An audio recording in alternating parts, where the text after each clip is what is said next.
For decades, musicians have used music to connect with their idols. For one Ottawa musician, Andrew Knox, he uses jazz as a way to connect with his past. We sat down with him to learn more about the ever-changing nature of jazz. 1, 2, 1, 2,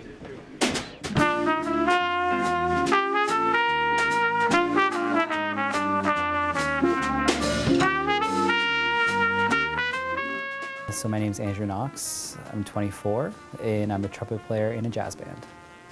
Well, I would say traditional jazz isn't, well, it's not completely gone, but it's not quite as thriving as what it used to be, but it's sort of manifested into a whole bunch of different styles. So there's a whole bunch of fusion type styles, like right now it's really popular to have jazz fused with hip hop and R&B. It's kind of getting into a little bit more top 40 now, like with elements of like Bruno Mars's new album that just came out is loads of jazz in it.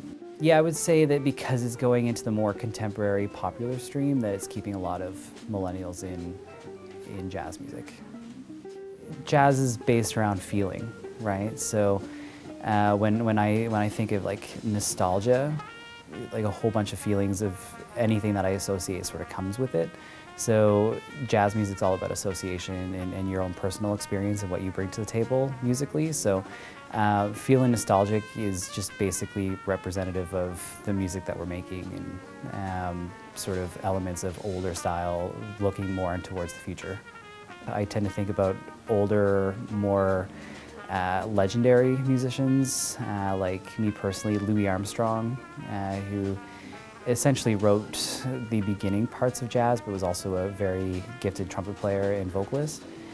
And as a musician or aspiring to be a good musician, you tend to think about what made those players great.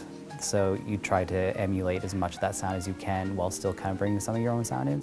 The way my music sounds and the way that I'm feeling are definitely connected. Sometimes the sound of my music sounds agitated if I've had a stressful day. Other times it's smooth, relaxed, and carefree when I've actually had a good day. On other times, if I'm not playing something right, then that could also affect my mood. So it's definitely interconnected, and they're just both one, I guess. If you're playing an older swing tune, then it shouldn't sound the same as the next guy. And personally, I like to try to make it as different as I can, but I'm still learning jazz, so there's only so far that I'm physically able to go before it sounds completely different than the tune, then it kind of loses its effect, but that's my personal thing. But there's still a lot for me to learn, and I don't think I'll ever stop learning because sort of the idea of jazz is it's just constantly evolving, so.